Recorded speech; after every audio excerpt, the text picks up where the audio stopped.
王强怕张毅在里面下了毒，于是就给一个小弟先吃。徐毅还以为王强是好心，激动的就接了过来，然后狼吞虎咽的往嘴里面塞。王强和萧路耐着性子等他吃完，再过了一阵子，看到他什么事也没有，这才放下心来。大家伙都过来，人人都有份啊！同样的情况也发生在其他单元楼。张毅凶名在外，毕竟是一个人干掉了大半个单元楼的狠人，又让小区最凶狠的狂狼帮与天河帮吃了大亏，大家对他有着很深的戒备心。不过送上门的食物，他们也不能不吃，于是大部分楼长的做法都是找人去试毒。深谙人性的张毅，第一天提供的食物是完全没有问题的。他想得很清楚，要慢慢打消他们的戒备，让那些人自己先互相杀戮起来，然后他等待时机成熟，再一举出手解决所有问题。这天晚上，整个小区所有手握权力的人都勉强吃上了一顿饱饭，而那些普通的居民们还在家里苦苦等待着楼长给他们分配食物。此时的他们还傻傻的以为食物是每个人都有份的，还以为他们能够一直活下去。老婆，以后咱俩再也不用担惊受怕了，会有人去给咱们带来食物，而咱们就好好劳动。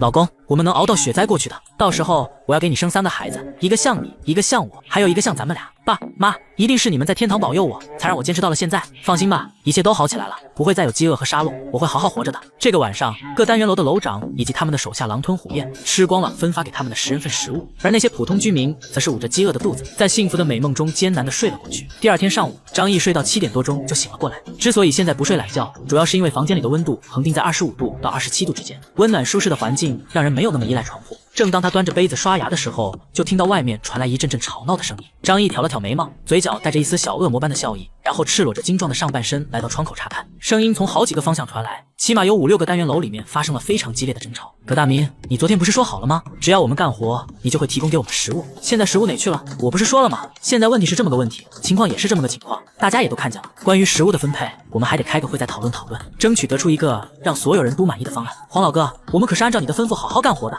可是你没有给我们吃的呀。还有老梆子，你还敢过来质问我？你们干的那叫什么活？跟依托答辩似的，还敢要东西吃？可是尼玛啊！你们今天加把劲给我干活，干得好才有饭吃，我们不吃东西都没力气了呀！王帮主，您昨天答应给我们吃的，扑哧一声，那人就被一刀捅死了。还有谁想要吃的？现在站出来给我瞧瞧，没有是吗？那就好，记住了，让你们活着就是我王强对你们最大的施舍。以后谁要是给脸不要脸，我直接剁了他。张毅笑而不语，他知道清洗已经开始了。早上的时候，他和周可儿吃的比较简单，胡辣汤、油条和小笼包。胡辣汤是用汤包煮出来的，油条是半成品炸制的，小笼包则是周可儿自己亲手包的。虽然一空间里面储存了大量现成的美味佳肴，但是张毅却很喜欢吃周可儿手做的食物。他觉得家里面有一个女人，早上的时候裹体穿围裙在厨房里面叮叮当当的忙碌，特别有生活的气息。吃过早饭已经是10点多了，张毅给周可儿留下了午餐的口粮，又把她锁到了房间里面，然后他便离开单元楼，准备出去装模作样的搜集物资。而此时小区的中央依旧是一番忙碌的景象，由大叔和姜磊、李成斌几人有张毅特许可以不用劳作，在旁边负责监工，其他单元楼的居民也在各楼的楼长监督下卖力的铲雪。只不过比起昨天，他们的精神状态明显发生了变化，神情麻木、焦虑，并且带着强烈的不安。张毅走之前凑到尤大叔耳边说道：“多加些小心，其他单元楼食物不够分配，马上就要乱了，保护好咱们自己就可以，千万别惹祸上身。”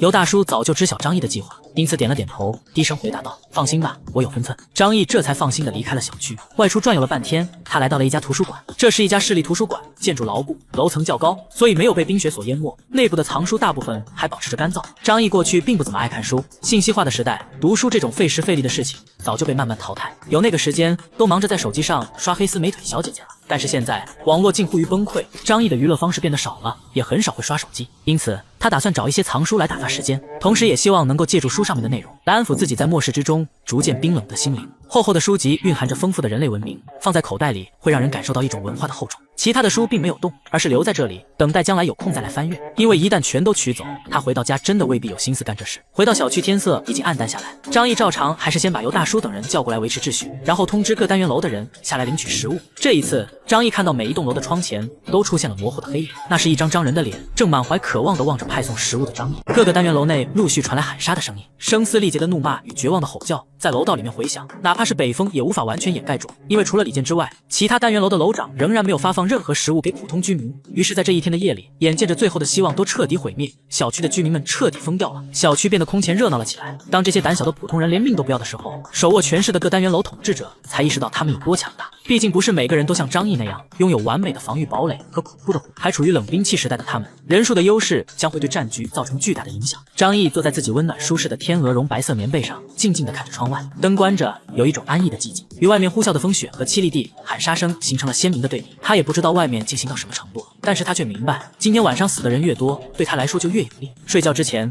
张毅最后检查了一遍整个房间的安全，又把手枪和突击步枪的子弹压满，最后才舒心的躺了下去。第3天上午，张毅走出了单元楼，眼前的一幕让他都忍不住倒吸了一口凉气。原本还是白色的雪地，此时到处布满了鲜红。庭院的中央横七竖八，倒着5、60具尸体，而且看他们的模样，像是从高处被逼着跳下来的。有些人死前蜷缩成了一团，虽然没有被摔死，可重伤之后同样冻死在了寒冷的冰雪之中。张毅抬起头扫视着周围的单元楼，在许多窗户上都看到凝固发黑的血迹，可想而知，昨天晚上经历了怎样残酷的一场战斗，以至于今天上午没有一个人出来扫雪，甚至连这一大堆的尸体都没有人拖走。25楼的居民站在门口，一个个心惊胆寒，大气都不敢出。他们此时无比的庆幸自己是跟着张毅的，否则现在他们绝大多数人也是必死的结局。尤大叔凑过来问道：“张毅，今天还用干活吗？”张毅看了一眼尤大叔，又看了一眼后面的那些邻居们，他淡淡的说道：“如果你们以后想要有饭吃，就得干活，除非……”他伸手指向地面上的尸体，你们想跟他们一样？众人心中一凛，比起这些死去的人，他们简直太幸福了，最起码不需要去争抢那稀缺的食物，也不用去拼命，不就是干活吗？能活着就行。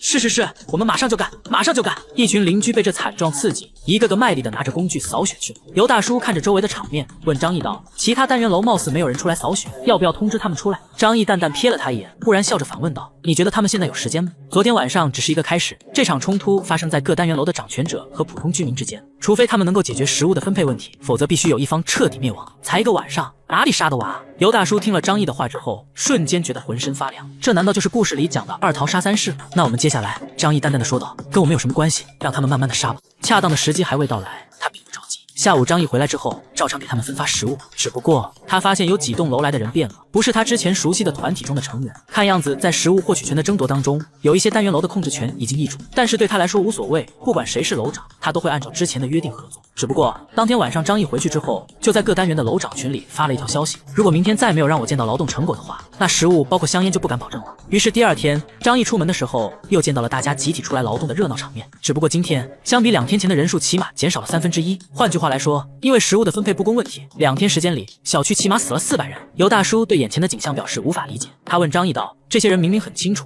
每栋楼10份的食物根本轮不到他们，可为什么他们不反抗，争取自己活下去的机会？”张毅闻言忽然玩味的笑了，他用下巴指了指面前的雪地：“你还记不记得昨天这里有多少尸体？”尤大叔微微皱眉，光是外面就70、80具，算上单元楼里面的，起码得有大几百。张毅摊了摊手，你看，原因不就在这方面吗？食物问题已经得到了很好的解决。尤大叔恍然大悟，竟然还能这样。张毅淡淡的说道：“只要他们有吃的，就不敢去拼命。华国的绝大部分普通人，除非是逼到彻底没有活路，否则是没有勇气反抗的。”尤大叔不解的摇了摇头，但是这也不是长久的办法呀，等到吃完了怎么办？张毅毫不犹豫的说道：“那就再杀一波。”尤大叔吞了一口唾沫，已经不知道该如何言语了。就在这个时候，风雪中一个穿着皮草的女人趟着雪走了过来。“张毅，我想跟你再谈谈合作的事情。”来的人是9楼的楼长陈玲玉，她的身上血迹斑斑，显然昨天晚上也经历了非常残酷的杀戮，不过她活了下来。张毅微微一笑，表情中带着几分不屑：“你能跟我谈什么？”陈玲玉盯着张毅的眼睛，努力把自己做微商多年的本领应用到他身上。小区这个样子发展下去，早晚会崩溃的，